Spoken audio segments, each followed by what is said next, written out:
بەناوی خوای گەورە سڵاوتان لەبێت بینەرانی بەڕێز و خۆشەویست ئەم شەو لە بەرنامەی ئەمڕۆدا بە میوانداری دکتۆر میران محەممەد ئەندامی پەرلەمانی عێراق تاوتوێی چەند پرسێکی تایبەت بە کارەکانی پەرلەمانی عێراق و موچەی فەرمانبەران و کێشەی ناوچە دابڕێنراوەکان دەکەین. سەرەتا گرافیکێک دەبینین لە سەبارەت بە موچەی فەرمانبەران، دواتر لەگەڵ میوانەکەمان درێژە بەم پرسێدەین.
جارێکی تر سڵاوتان لەبێت بینەرانی بەڕێز دکتۆر بەخێر بێن، سوپاس بۆ زۆر سوپاس. دکتۆر یانی سەرەتا لە کارەکانی پەرلەمانی عێراقەوە دەست پێ بکەین و باسیەوە بکەین لیژنەکان ئێستا هەموو سەرۆکی لیژنەکان و بڕیاردەر و جێگرەکان دیاری کراون تقریبا تا ئێستا هەتا ڕۆژی پێنجشەمەش بەردەوام بوو. ئەخیر لیژنەی خارجی بوو کە تەواو بوو. لیژنەکان ئەم ساڵ وەکو جاران نییە، مەسەرەن وەکو جاران نییە بڵێ کورد جاران کورد 5 لیژنەی هەبوو، سەرۆکی لیژنە 5 نایبی هەبوو، 5 مقڕری هەبوو. ئێستا لە عێراق تەوافقاتی حیزبی زۆر دەوری نەماوە. جاران کە دایانگوت ئەو حیزبە مەسەرەن حیزبە کوردستانیەکان حەقی 5 لیژنەیان هەیە، هەمووی مڕاعاتی ئەوەی دەکرد. ئێستا وانەماوە کە دەڵێ شیعە 5 لیژنەی هەیە، مەسەرەن شەر نییە گونجاو بێ بۆ ئەم ساڵ. لەبەرەوەی عێراقی ئێستا تەوافق حیزبی زۆر دەوری نەماوە و خۆشت ئاگاد لێیە. هەر ئەوە شەوای کردووە کە حکوومەتی عێراقی تا ئێستا تەواو نەبووە. یعنی جاران کە حیزبێک حیسەیەکی بۆ دادەنرا جێبەجێ دەکرا، ئێستا وانەماوە. بۆیە حیزبە کوردستانیەکانیش ئەم ساڵ بەپێی ئەوەی ساڵان بۆیان دانەندرا و دەستکەوت بۆکو جاران ئەو دەستکەوتە نەبوو. مەسەرەن پارتی سەرۆکی لیژنەی قانونی وەرگرتووە لە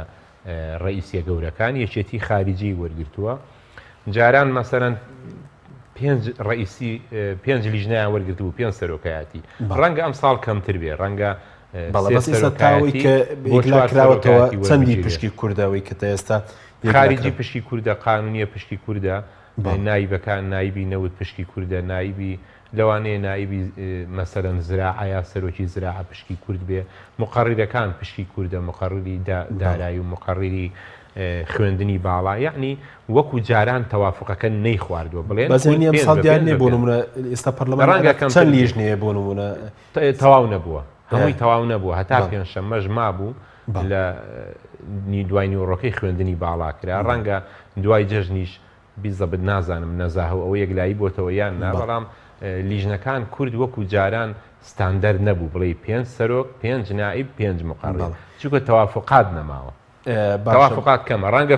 ناو کوردەکانی شەخۆشیان تەوافق هەبوو لە ناو کوردە، ینی بۆ نمونە هەموو لایەنەکان ڕێک بن بۆی کە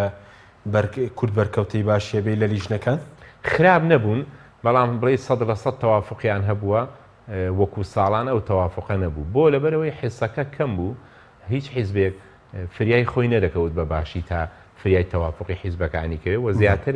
مەسەرەن دوو ڕیاسی گەورە هەیە، یەکیان بەر پارتی کەوتووە، یەکیان بەر یەکێتی کەوتووە. ساڵان زیاتر بووە، بۆیە ئەو حیزبانەی کە کورسیان کەمترە کەمتریان بەردەکەوێت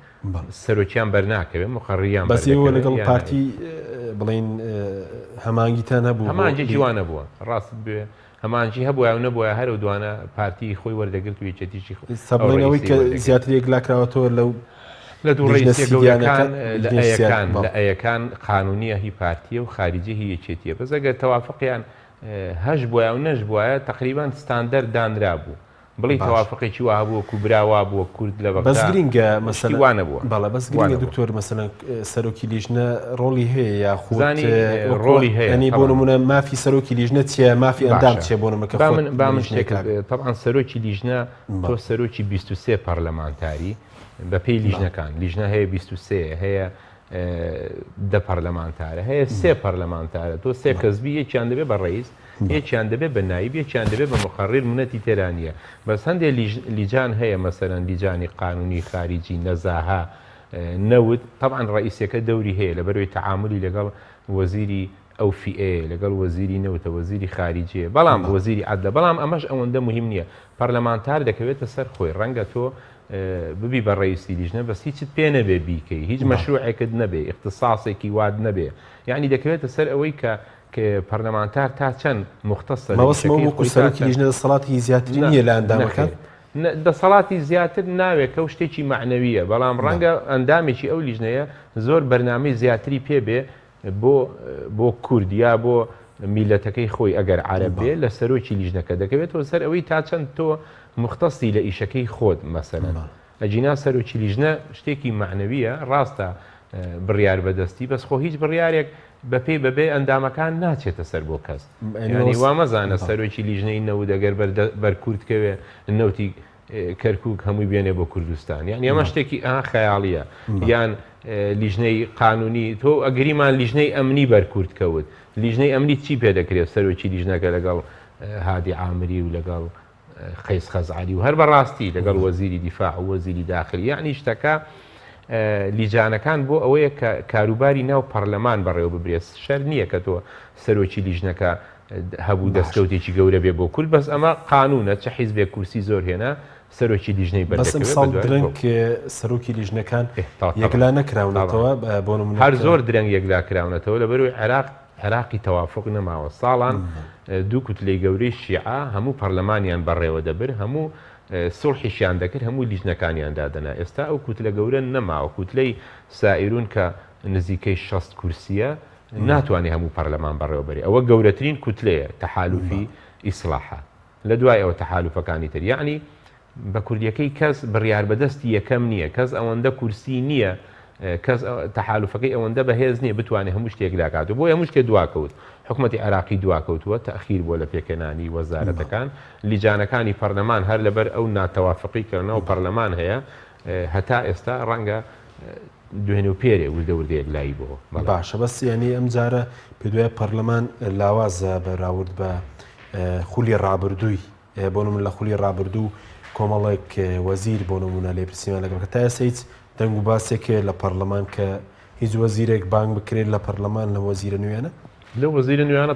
تازە تەشکیل بوون دەستیان کردو بە ئیژوە هەتا لیجانەکان لە هەفتەی ڕابردوو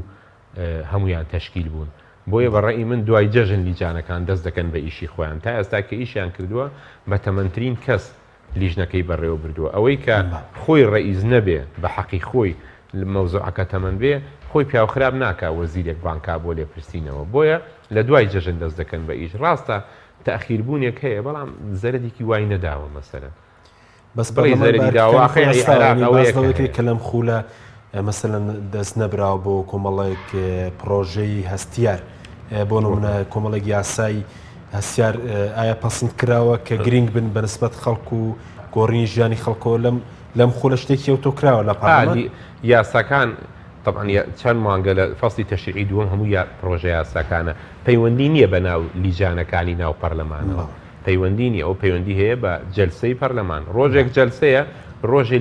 لیجانەکان چ دەکەن هەر لیجانە و بەپێی اختصاصی خۆی تەعامل لەگەڵ وەزیرەکە دەکات لیژنەی سەحە لەگەڵ وەزیری سەحە و خەستەخانەکان هی نەوت بە هەمان شێوە هی تعلیم عالی لەگەڵ زانکۆکان ڕاستە لیجانەکان درەنگ تەشکیل بۆ بە زەرێکی وای نەداوە وەزەی عێراق ئەوەیە کە دەیبینی یعنی لیجان زۆرتر دروست بکرایە گۆڕانکاریی وای لە عێراق دروست نەدەکرد تاخیری پێدوانیم لە بەراوردی ڕابردوو تاوان لەبەرەوەی تەوافق نەماوە لە عێراق پێدوام جارە خوڵی پەرلەمان لاوەسترە درەنگتر دەست دەکا بە ئیش لەبەرەوەی کەس باڵا دەست نییە لە ناو پەرلەمان یعنی هیچ حیزبێک مطلق نییە بتوانێت هەموو شتەکان بەڕێوە بێت باشە بە زۆر لە ڕخنە لە پەرلەمانی کوردستان دەگیرێ بەوەی کە خەڵکی بڕیار بەرز لە ناو پەرلەمانە نییە ئەی لە عێراق چۆنە خەڵکی بڕیار بەدەست لە ناو مەبەست بڕیار بەدەست کوتلەی گەورەیە یا مەبەست شەخص بوونم لە ناوەندی بڕیارە بۆ نمونە خەڵک لە ناو پەرلەمانی عێراقەیە سەرۆکی حیزب و نازانم حیزبوانە طبعا سەرۆکی کوتلەکان بۆ خۆیان ئەندام پەرلەمانن شەر نییە زۆر بێن مانجی جارێک دێن بەڵام بەوەشەوە مەسەرەن ئايات علاوی خۆی لە ناو پەرلەمان بوو وەزیرەکەی کەوت مڕەشەحەکەی یعنی لە عێراق تەوافقێکی وانە ماوە مەزهەبیەکان خەریکە کاڵ بێتەوە جاران کابرای شیعە کاندید وایە بۆ وەزارەتێک هەموو شیعە دەنجیان پێدەدا شخصێکی سوننە کاندید وایە سوننەکان هەمووی دەنجیان پێدەدا تائیفێکی 100% بوو شیعە و سوننە و کورد ئێستا وانە ماوە کەسێک سوننە بێ نیوەی سوننەکان دەنجی پێدەدەن کەسێک شیعە بێ نیوەی شیعەکان دەنجی پێدەدەن کەواتەوە شتێکی باشە کەواتە مەزهەبیەکە کاڵ بۆتەوە ئەمە باشە لە 2005 بەدواوە شخصێک شیعە بوایە دەردەچوو شیعەکان هەمووی لەگەڵی بوون یەکێ سوننە بوایە شتێکی عنسوری و تایفی بوو ئێستا ئەم مەزهەبیە کەم بۆتەوە بەدەست داوام ناکەن لە پەرلەمان داوام دەکەن مەسەرەن مانجی جارێک بۆ هەموو جەلسەکان پێدراوە لە ڕوویاشی طبعا ڕێگە پێدراویش نەبێت ئەوە هین کوتلەی زۆرە کوتلەی بەقووەتە کوتلەکانیان بەقووەتە یعنی مەسەرەن کابرا بیسی ئەندام پەرلەمانی هەیە قابلێت تۆ بەتەمابی پەرلەمان بهێڵێ بڵێن ئەو مۆزوعە باس کرێ بڵێن بۆ فڵان کەس نایە لە بەغدا وایە مەسئولی کوتلەکان بۆ خۆیان ئەندام پەرلەمانن بۆیە هیچیان بەرامبەر ناکرێ و بڵێ بڕیار بەدەستن شتی وانەماوە 100% کەس بڕیار بەدەستی وەکو لە ناو حیزبەکەی خۆیانەمەوەسمەوە بوو کە برار بەرز بن لەناو حیزب خۆیان بڕیار بەدەست یعنی جگە لە علاوی خەڵکی تریتیا دیارناتی ئەمریکای ئەوانە هەموویان بەڵێ ئەی سەبارەت بۆی کە بازدۆ دەکرا هەوڵێک هەیە بۆ لابردنی سەرۆکی پەرلەمانی عێراق شتیوا لە ئارەدا بوو دوایەوەی کە لەگەڵ کوتلەیەکیان هەبوو کوتلەیەکی خۆیان میحوەریان کێشیان تێکەوت میحوەریان هەبوو کوتلەی میحوەر خەمیس خەنجەر بوو لە باڵێکی هەبوو سەرۆکی پەرلەمان باڵێکی هەیە کۆمەڵێکی تریش لە سوننەکان ماونەتەوە لە بینی ئەو دوو باڵا محایدن خەریکی سوڵحن بەڵام تقریبان ئەو کوتلەی میحوەرە هەڵوەشایەوە ڕەنگ ئەمە ئەو تەرەفەی کە لە تەکەتولەکەی ئەو نین لە ناو سوننەکان ڕەنگە داوای ئەوە بکەن کە گۆڕانکاری بکرێ بەس طبعاً بڕوا ناکەم ئێستا ئەو شتانە بکرێت بۆ ساڵێکی جدی نەبووە بڵێ کوتلەیەکی گەورە دەستکا بە ئیمزا کۆکردنەوە کە جێبەجێیکا بەڵام خۆ ئەگەر مەسەرەن یەکێک لەو کوتلە سونیانە لەگەڵ کوتلەی سائیرون کە کوتلەی ئیسلاح ڕێککەوێ ڕەنگە بتوانن گۆڕانکاری بکەن باش زۆر باش ئێستا نەگەشتوتە ئەوە ئارە و دەنگەی کە تۆ باسی دەکەی لەناو پەرلەمانی شەیە بەڵام نەبووە بە جددی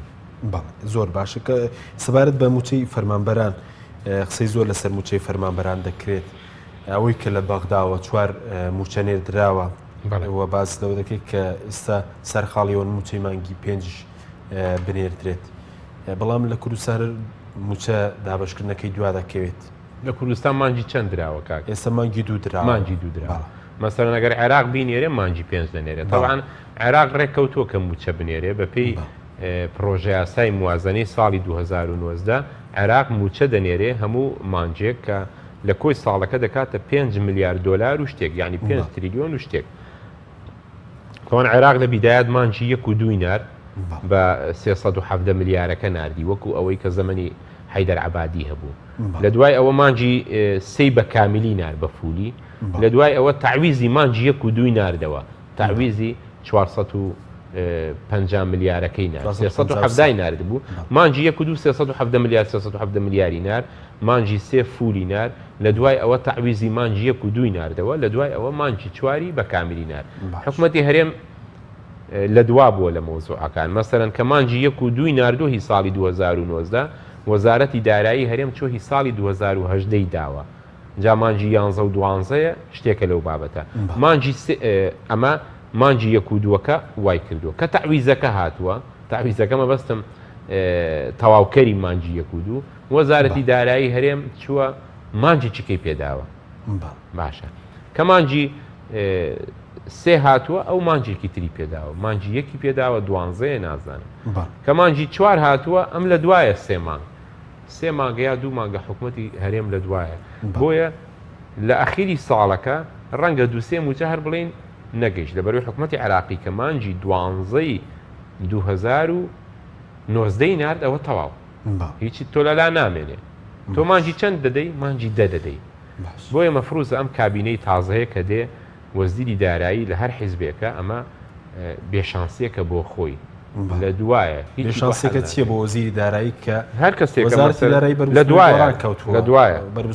لەبەر ئەوەی لە دوایە بۆی ڕێک ناکەوێتەوە دەبێت ڕێکی کاتەوە پێویستی بە جەراعەتێک هەیە کە مانجی 6 هینار حکوومەتی عراقی بێتە سەر تەلەڤیزۆن بڵێ ئەوە من مانجی 6 دەدەم چەند مانگ دەمێنێت 2 مانگ دەمێنێت لەو 2 مانگەش مانجێک بدا بە خەڵک مانجێکی کامیل بدا بە خەڵک لە داهاتی ناوخۆ لە داهاتی لە داهاتی نەوت بتوانێت ڕاست بکرێتەوە وەزیرێکی دەبێت داتێ لە کوردستان مەبەستم جەریئەکە ئەوەیە بۆی خۆی نەجاتدا لەم مەوزوعە چکە مەوزوعە قەت کۆتایی پێنایە حکوومەتی عراقی 12 دەدا ئەو دەبێ مانجی 10 بدا یا مانجی 9 بدا کە مانگی 6 نرد مانگی 6 بدا 2 مەعاش شتێکی وایە دەمێنێتەوە مەعاشێکیان بدا ئەمە تەبان کابینەی نوێ دەبێت ئەوە بکە مەعاشێک بدا لە داهاتی ناوخۆ لە داهاتی 250,000 بەرمی لە 300 نازانم دەبێت مەعاشێکی کەش لەوە دابین بکە خۆ مەعاشەکەەوە بزان هەمووی 900 میلیارد دینارە 900 میلیارد دیارە مەعاشێکی کە لەوە بدا ڕەنگە خەڵک لە مانجێک خۆش بێ ڕەنگە نازانم ئەوە ڕێی خەڵکە ڕەنگە خەڵک لە مانجێک خۆش بێ بەس تۆ ئەم خەڵکە لەم دڵە ڕاوچەیە هەر ئەو مانجی حەوت بنێرێ و تۆ مانجی 4 بدەیتێ و قەت تەواو نابێت لە ئەخیرەکەی ناخۆشە ئەخیرەکەی مانجی 12 حکوومەتی عراقی مانجی 12 دەدا تۆ مانجی دەدەدەی ئەی 11 و 12کە چێشە بەزێ بۆ بەدارە چوون ناکەن لە سەرم پرسە بۆ نمونەوەکو و پەرلەمانتارانی عێراق مادەم بەغدا موچەی نردووە لێرە درابێ بە قەرز چونکە هەندێک مەبەستەکە چییە؟ بۆ من هەندێک لە پەرلەمانتار من بیستمە لە دواوەیە من قسەشم کردووە لەگەڵ وەزارەتی دارایی حکوومەتی هەرێم لەگەڵ گەورەترین شەخص قسەم کردووە ئەم مەوزوعی بۆ من باس کردووە تەمانەوە پێویستی بە ڕێکردنەوەیەک هەیە کە مانجی 6 هات یا مانجی 7 هات تۆ بڵی ئەم مانگەیە مەعاشێکی کەش دەبێت حکوومەتی هەرێم پەیدایکە بۆ ئەوەی کابینەکە سەرکەوتوو بێ جا لە داهاتی ناوخۆیە لە گوندگە لە نەوتە دەبێ بیکە ڕەنگە بتوانێت بە بۆچوونی من دەتوانێت بیکە ئەنی پێ دوایە سە بەشیەوە پارە هەیە کە بتوانێت لەگەڵ بەغداد ڕێکی بکەینەوە لە کوردستان بەشی ئەوە دووسێشت هەیە حکوومەتی هەرم دەڵێ من قەرزداری کۆمپانیای نەوتم ئەوەیە تازە ئەوە وا بێیاوانە بێ بۆ بە ماڵە بە سەرمانەوە لەوانە شەوا بێ ئێستا قەرزداری کۆمپانیای وابێ ڕەنگە وابێ با بڕوان پێی هەیە وابێ بەس چەندە نازانین چەندە بڕوان لەبەرەوەی چی لەبەرەوەی دارایی هەرێمی کوردستان سیستەمێکی دارایی تۆکمەمان نەبووە وایە بالفعل قەرزداری شەریکاتی نەوتە بەس کەس نازانێت چەندە ڕەنگە بۆ خۆشی ئێستا سەری لێ تێکچوو بێ بیزەبن نازانێت چەند ملیارد دلار قەرزدارە بۆیە ئەمە یەکێکە لە خەلەلەکان کە ڕەنگە پارە هەبێ دەبێ بیداتەوە بە قەرز حکوومەتی عراقی قەرزەکەی تا ئێستا ڕێک نەکەوتەوە بۆی بداتەوە حکوومەتی هەرێم ئێستا خەریکی ئەوەیە مەفروزە دانووسان کە حکوومەتی عراقی قەرزەکەی بۆ بداتەوە من هەندێک ئەخبارم بیست بوو کە حکوومەتی عراقی داوای لە تورکیا کردووە لەبەروی تورکیا زۆر مستەفید بووە لە هەرێمی کوردستان نەوتی هەرێم بە تورکیادا ڕۆیشتووە کە حکوومەتی تورکی مەفروزە هەندێک پارە بۆ حکوومەتی هەرێم لەو قەرزانە بداتەوە ئەمانە هەمووی شتی باشە مەسەرەن حکوومەتی هەرێم قەرزدارە عادل عەبدولمەهدی پیاوێکی باشە ڕەنگە هەندێک قەرزمان بۆ بداتەوە یا چاوپۆشیمان لێ بکە ئەوە نیە کردوشێتی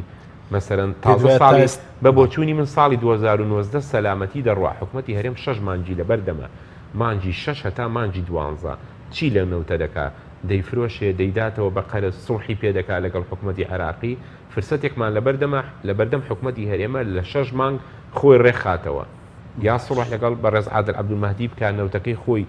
هەمووی بفرۆشێ بیداتەوە بە قەرز ناڵە قەرزدارم یان نیوەی نەوتەکەی بدا بە عادل عەبدولمەهدی و عادل حکوومەتی عراقی 10 تریلیۆنەکەمان بۆ بنێرێ نیوەکەی بۆ خۆی بفرۆشێ یعنی 6 مانگ لەبەردەم وەزیری دارایی وەزیری سامانە سروشتیەکانە کە بتوانێت وەزعی خۆی چاک بکاتەوە جا قەرزدارە پارەی نەداوە بە موچە بە بۆچوونی من 6 مانگ زۆرە و حکومەتەکەش مولائیمە ئەوە تا حکومەتی عراقی تۆ نەوتەکەشی بۆ نانێری خۆی بێدەنگ کردووە تۆ واز لەو قسانە بێنە هەندێک پەرلەمانتار لە ناو پەرلەمان دێن دەڵێن وەڵام مەفروزە حکومەتی هەرێم نەوت بنێرێ ئەو دەنگانە هەن لە ناو هەی ئەو دەنگانە هەیە ئەی وەزیری داراییان بانگ نەکرد بۆ لیژنەی دارایی هەفتەی پێشوو بەڕێز دکتۆر فوات حسێنیان بانگ کرد پێیان گوت کە تۆ معاشت ناردووە نەوتەکەت نەناردووە پەرلەمانتارە عەرەبەکان پەرلەمانتارە عەرەبەکان ڕەنگە لیژنەی مالیە 20 کەس بێ ڕەنگە 70 کەسی کە چوو بێ بەس بۆی جووی لەو خەبەرە بێت تەمانەمە هەمووی ئەوان وەکو دەستکەوت بەکاری دێنن بۆ خۆیان لەسەر تەلەڤیزۆن لە ناو پەرلەمان دەڵێ کورد مەفروزە نەوتەکە بدا ئەمە خۆی پێ بەقووەت دەکات لە ناو کووتلەکەی خۆی حقیقەتی جوانیە کە بەغداد پارە بنێر نابێت نەوتەکە تەسلیم بکرێت طبعا نەوتەکە دەبێت تەسلیم بکرێ بەس ناکرێ ئێمە مەسەلەن لە ناو عەرەبەکان بڵین حکومەتی هەرێم نەود نانێرێ ئێمە دەبێ وامان پێخۆش بێ خوارەکە حکومەتی هەرێمەوەندە پیاوە نەود نەنێری و بیدا بە مەعاش بانەی نێرێ وەنیە نەود نانێرێ و بیداتەوە بە قەرزی کۆمپانیاکان ئێمەش مەمنونین ئەوە بکە و دەبێت پێمان خۆش بێ ئەم 6 مانگە حکومەتی هەرێم وا بکە ڕاست لەبەر چی لەبەروی تۆ بڕیارێکت هەیە کە ئەگەر حکومەتی هەرێم نەوتیش نەنێرێ مەعاش هەردێ ئەم ساڵ ئەم 6 مانگە مەعاش دێ 6 مانگمان لەبەردەمە وەکو حکومەت وەکو چارەسەر دەبێت لەم 6 مانگە حکومەتی هەرێم خۆی حەلکا لەگەڵ بەغدا ئێوە چی تا کردو بۆ نمونە من گوێم لە هەندێک پەرلەمانتاری بەغداد بوو بەڵێن وەزیری دارایی باسی لەوە کردووە تا باز لە چاوپێکەوتنێکی دەکەن لەگەڵ کەناڵی شەرقی و پەرلەمانتارانە بۆ نمونە بازەوە دەکەن کە بەشێک لە موچە درابێ بە قەرز نازانم قەرزی کۆمپانیاکانە چییە ئێوەکو پەرلەمانتارانی عێراقیز بەرەسوونێکتان کردووە کە فشار بکەن کە لە بەغدا موچە دێ و موچە ڕێگە پێدراوە لە ڕووی یاساییەوە بۆ نمونە بدرێت بە قەرز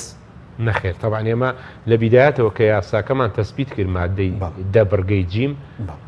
وا ڕێککەوتین کە بە هیچ شێوەیەک ئەم موچەی کە لە بەغداوە دێ نابێ بدرێتەوە بە قەرز دەبێت قەرزەکە لەو 250,000 بەرمیل 400,000 600,000 ئەوەنێ بۆیە ئەمووی دەبێت بڵین نازانین چەندە دەبێت لەوە بدرێ بەڵام ئەوەی کە من بۆم باس کردی بەم شێوەیە مەعاش تەوزێکراوە باشە بەستێکتان بۆ باس کردی پرسیارتە ناراسی وەزیری بۆ نمونە دارایی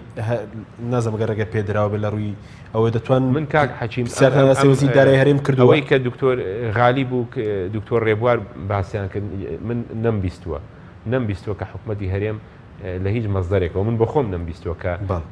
ئەو موچەی کە لە عێراقەوە هاتووە دابێتەوە بە قەرز بڕواژ ناکەم حکومەتی هەرێم دوێرێشتی وا بکە لەبەرەوە هەموو خەڵکە ئاگادارەوە هەموو پەرلەمانتارێن بۆ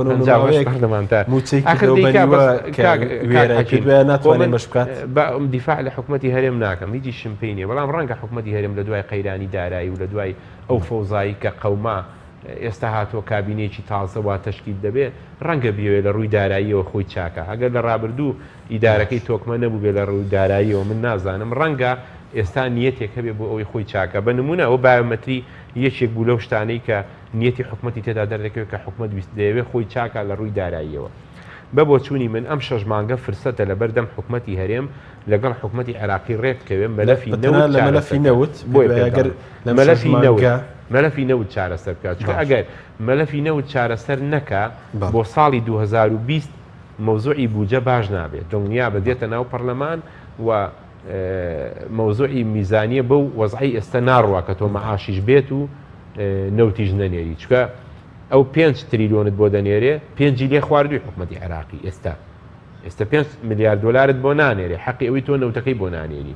بەڵام بە بۆچوونی من ئەگەر ئەم 6 مانگە حکومەتی هەرێم چارەسەری مەوزوعی نەود نەکە ئەم مەلەفە لە ساڵی 2020 ڕەنگە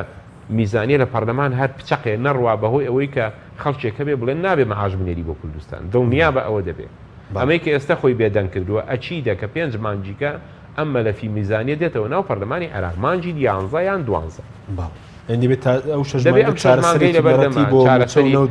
موچە و نەوت بە تایبەتی بۆ مەوزوعی ئەو قەرزانەی کە دەڵێ زەمینەکە باشە پیاوێکی میانڕە و ڕئیسی حکومەتە زۆر شت لێ قبول دەکا مەفروزە تۆش سوڵحی لەگەڵ بکەی یا نەوتەکەی هەمووی بدەیتێ یا نیوەی بدەیتێ ئەو قەرزەکانت بۆ بدات بەس قەرزانە گاڵتە نییە وتە دکتۆر بۆ چارەسەریەوەی کە 3 موچە ئێستا بۆ نمونە لە هەرێم موچەی مانگی 2 دابەشکراوە بە تەواوەتی ئێستا بۆ نمونە لە بەغداد موچەی مانگی پێش 5 دابەش دەکرێت 3 مانگ لە دواوێ ینی وتە چارەسەرەوەی کە بەسەر یەکەوە بدرێیان نا بە بۆچوونی من بە وەکو ڕێی خۆم ئەگەر من ببم بە وەزیری دارایی مانجی 6 بۆ دێ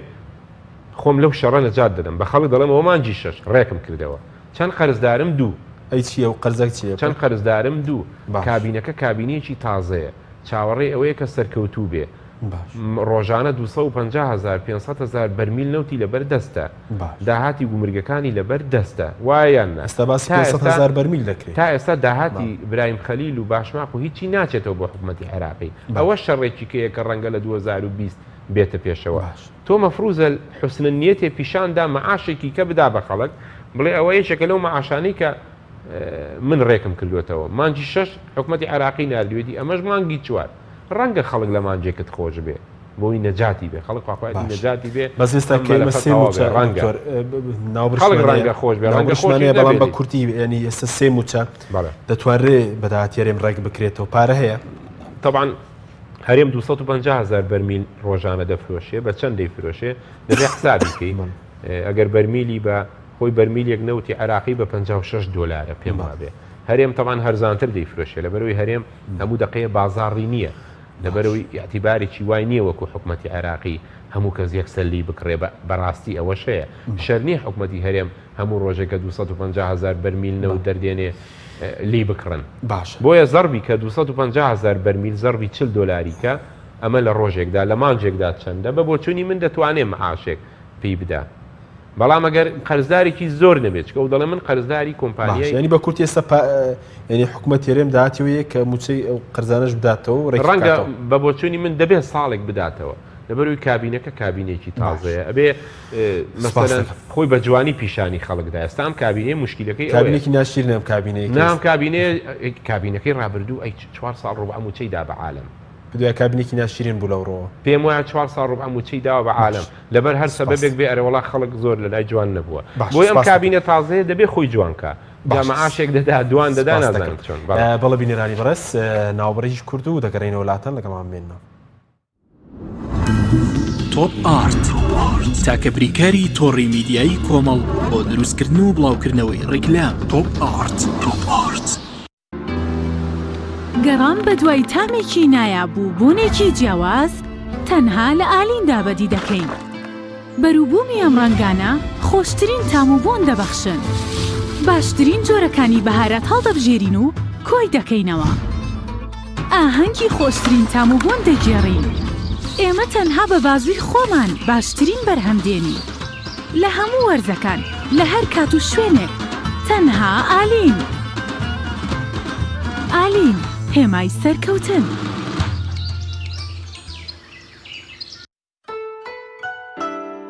لە دەستپێشی ڕۆژدا کوپێک چای مەلیک پڕت دەکات لە وزە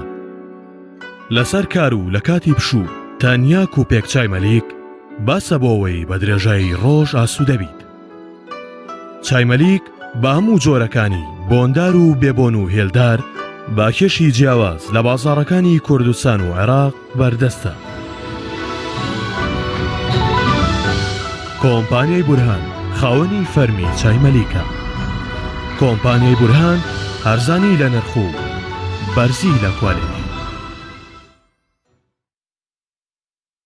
ئایا تا ئێستا بیرت لەوە کردوتەوە کە ئینتەرنێتێکی بێسنوور بەکاربێنیت یان بیرت لەوە کردوتەوە کە بۆ هەفتەیەک یان 2 هەفتە ئینتەرنێتی بێسنوور بەکاربێنی سەرەڕای هەموو ئەمانە تا ئێستا بیرت لەوە کردوتەوە کە بۆ یاری ئەلکترۆنیەکان ئینتەرنێتی بێسنوور بەکاربێنیت بێگومان نەخێر فانسی نێت هەموو ئەم کێشانەت بۆ چارەسەر دەکات تۆش دەتوانیت بۆ ماوەی هەفتەیەک یان 2 هەفتە یان مانگێک بەردەوام بێسنوور لەگەڵمان بیت ئێستا خزمەتگوزاریەکانمان لەم شوێنانە بەردەستە سلەیمانی شارباژێر شارە زوور هەڵەبجە سەی سادق عربەت پێنجوێن بازیان تاسڵوجە و زەرگوێز فانسی نێت هەمیشە ئینتەرنێتی بێسنوور تۆپ ئارت تاکە بریکاری تۆڕی میدیایی کۆمەڵ بۆ دروستکردن و بڵاوکردنەوەی ڕیکلام تۆپ ئارت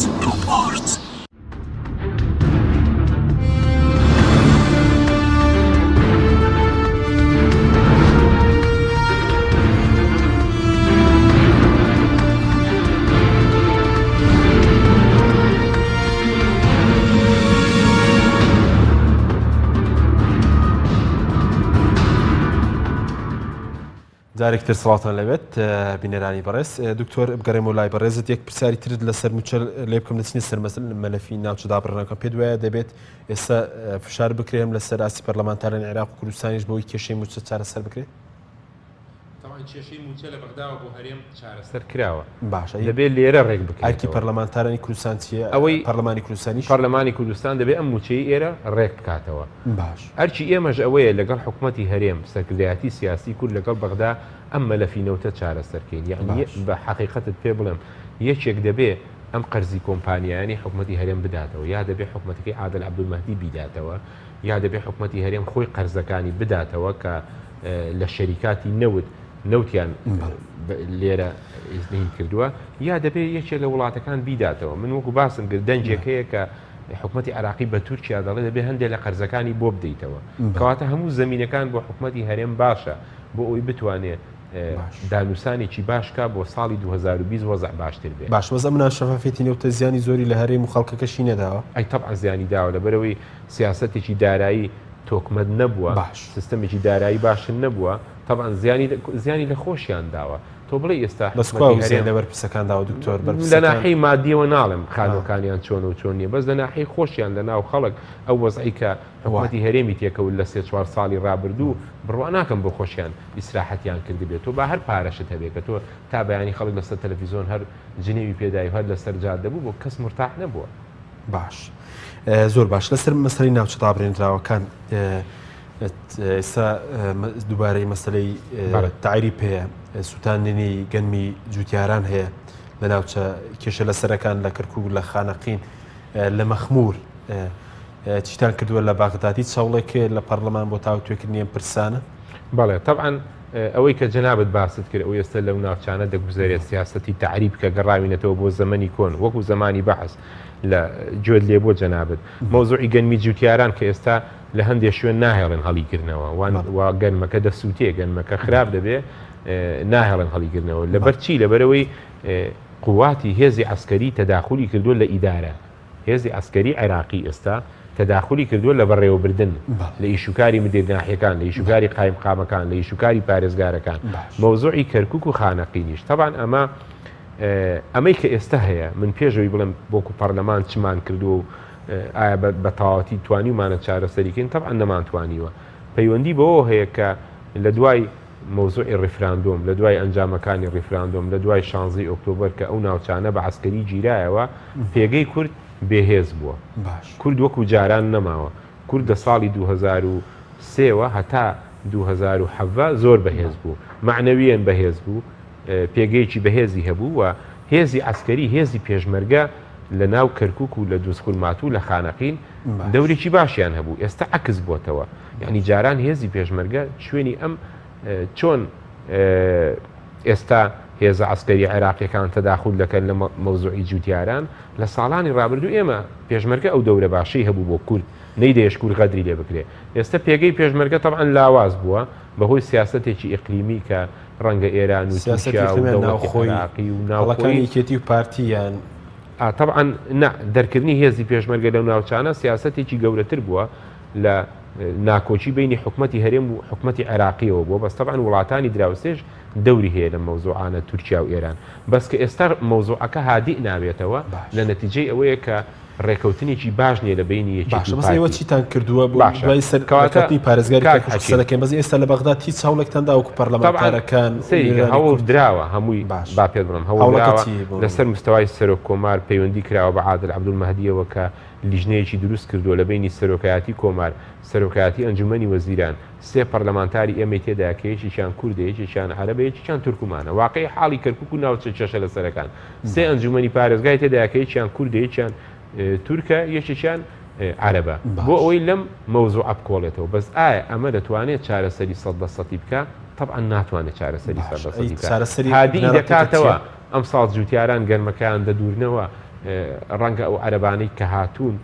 بگەڕێنەوە بەڵام ئەمە چارەسەری ئەخیرەکەی بەچی دەکرێت بەوەی کە مادەی 140 تەواو کرێ ئەوەی کە لە 2007 هەبوو ئەو عەرەبانەی کە ڕۆیشتنەوە زەویان درایە پارەیان درایە ئەو کوردیانەی کە ڕۆیشتنەوە زەویان درایە پارەیان درایە بەڵام ئێستا عکس بۆتەوە ئێستا لەبەرەوەی تۆ بێهێزی لەبەرەوەی هێزی پێشمەرگەت نییە هەر ئەو عەرەبەی کە زەوی وەرگرتووە لە جنوب کە پارەی وەرگرتووە چەند دەفتەری وەرگرتو ئێستا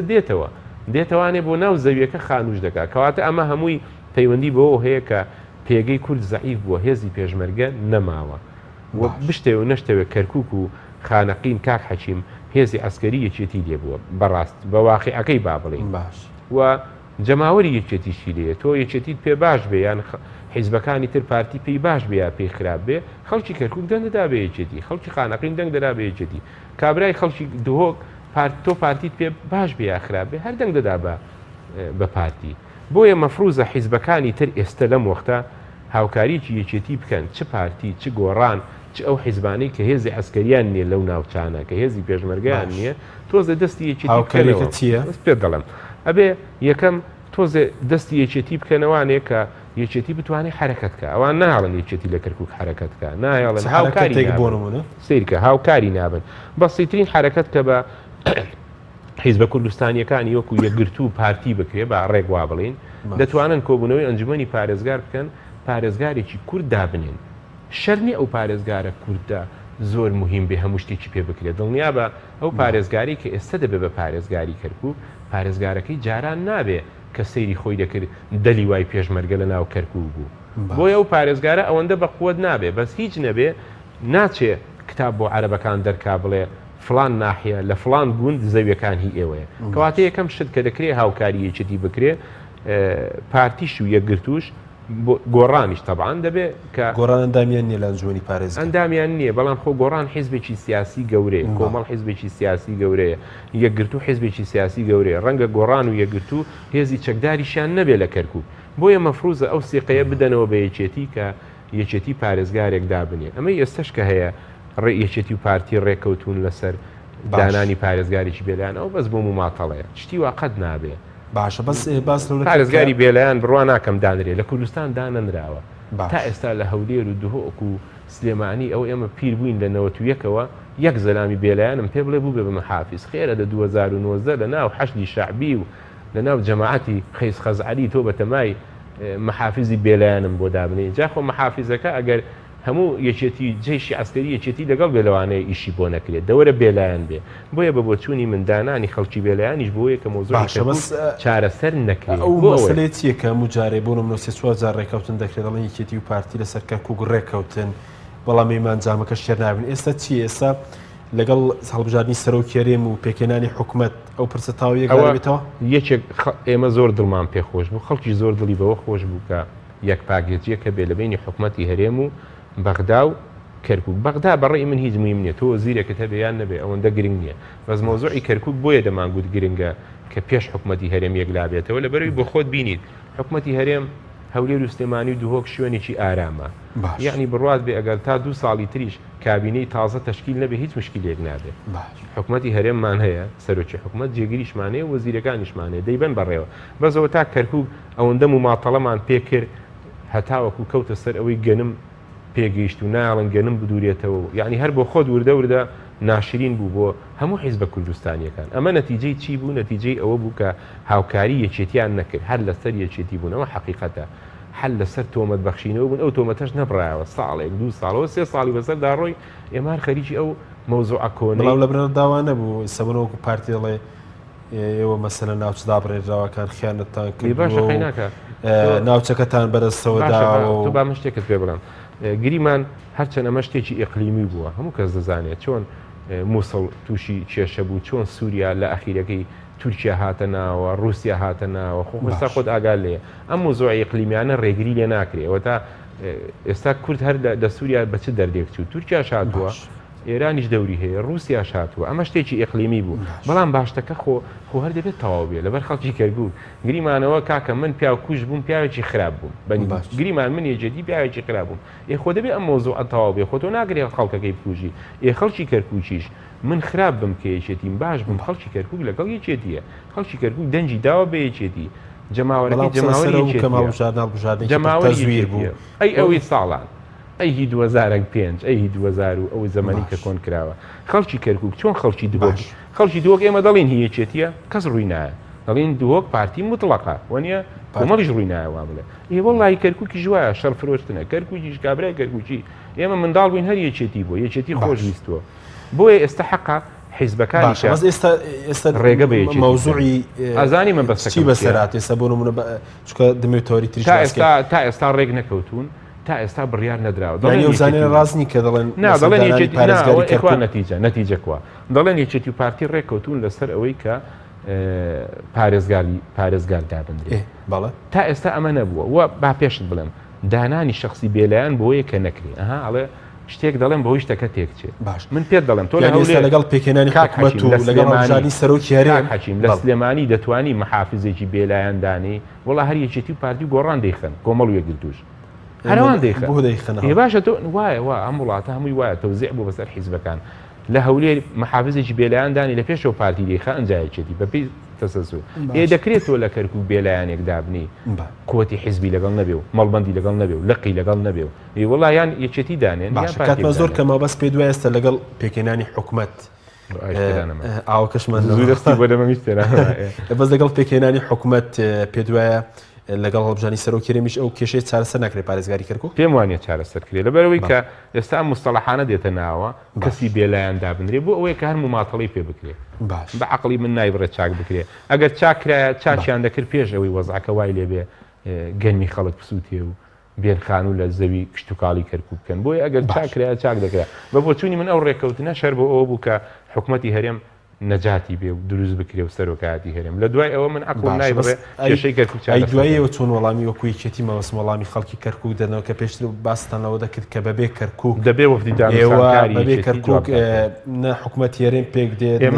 سەرۆکاتی هەرێمیش کارا دەکرێتەوە ئێمە هیوادارین کە هەمومان دڵمان بەوە خۆش بوو کە یەک پاکێجی کەرکووک و حکومەتی هەرێم شتێکی باش بوو طبعا دەبێ پارتیش دەبێ ملتەزیم بێ لەبەرەوەی ئەو لەسەر مستەوای جەنابی کاک مەسعود و جەنابی کاک وەسەد کراوە ئێجاخۆ ئەگەر ئەوانی شەکە جێبەجێ نەکەن بکەس جێبەجێ ناکرێت یعنی ئەو دوانە بەرپرسی یەکەمە لەوەی کە ڕێکەوتنەکە جێبەجێ بکرێت لەبەرەوەی ئەو دوانە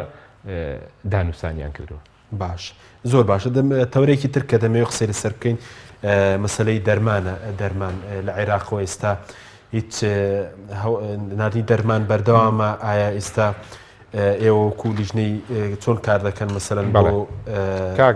ناردنی دەرمان لە بەغدادەوە کاک حەکیم بەنسبەت دەرمان و تەندروستیەوە لە عێراق وەزعی تەندروستی ناوچەکانی جنوب زۆر خراپە ئێستا لە بەسرە دەرمانی سەرەتانی نەماوە لەم ڕۆژانە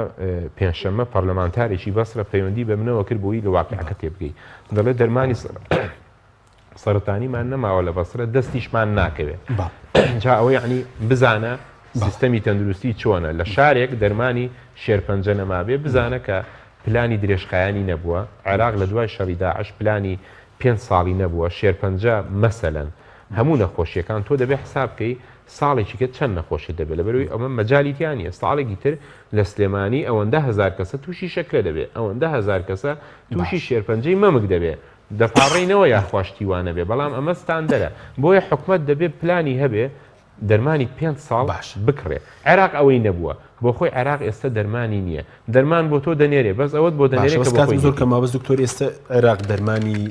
بۆ هەرێم دەنێرێ ئەو دەرمان دەنێرێ بەس بە خۆی هیچی وای پێ نییە ینی چەندە ینی بە 170 دەنێرێت 170 دەنێرێ بەڵێ ئێمە وا ڕێکەوتوین کە 170 بنێرێ لە هەندێک مادە 170 دەنێرێ لە هەندێک مادە کەمتر دەنێرێ کە هەی بوو دەنێرێ کە نەی بوو نانێرێ بەس مشکلەکە چییە؟ سیستەمی تەندروستی لە عێراقیش و لە هەرێمیش و لە هیچ شوێنێک ئیحتیمامێکی ئەوەندەی پێ نەدراوە ینی منەوە ڕۆژە بدوێنێ بە پێرێ بە سەرۆکی پەرلەمانە گوتم ئێوە هەر خەریجی نەوت و جەیش و داخلین کام سەرۆکی پەرلەمانی هی خۆمان هی عێراق گوتم مەسەلەن ئەو شتانی کە پەیوەندی بە سەحەوە هەیە لە ئەخیر دای دەنێن هەموو شتێکدا دەنێن ڕقم 1 2 3 4 مع العلم سەحە لە هەموو شتێک مهمترە ژینگە لە هەموو شتێک مهمترە مێشکی سەرکردایەتی سیاسی عێراقیش و کوردیش قەت سەحەی بەلاوە زۆر مهم نەبووە لەبەر ئەوە وەزعی دەرمان لە عێراق خراپە بۆیە ناتوانێت بینێرێ بۆ هەرێمیش بە باش دەکرێت بە کورتی پێمان بڵێ خەرەلەکانی بواری دەرمان و تەندروستی لە کوردستان بە کورتی چی لە کوردستان بەڵێ لە کوردستان وەکو عێراق وایە حکومەتی هەرێم خۆی دەرمان ناکڕێ ئێستا وەزارەتی تەندروستی دەرمان لە شەریکات دەکڕێت لە هەموو لە زۆربەی وڵاتان حکومەت خۆی دەرمان دروست دەکات لە تورکیا لە 180 دەرمان خۆی دروستی دەکات لە هەرێم ئێمە هی خۆمان قەیناکە پایۆنیرمان هەیە بە زمانە ئەهلین پایۆنیرمان هەیە ئەوەی هەولێ ئاوە میدیکامان هەیە یان حکومت خۆی دەرمان دەکڕێ لە وڵاتان ئەو وڵاتی کە دەرمان دروست ناکە خۆی دەبێ بە شەریکە دەرمان دەکڕێ دەیفرۆشێتەوە بە شەریکات لای ئێمە عکسە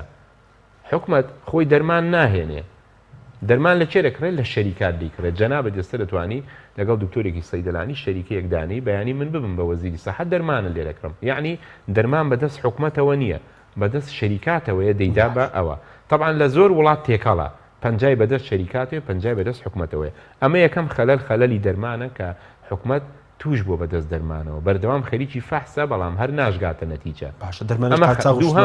سیستەمی تەندروستیەکەمان سیستەمێکی کۆنە کەرتی گشتی و کەرتی تایبەت لە یەکتری جا نەکراوەتەوە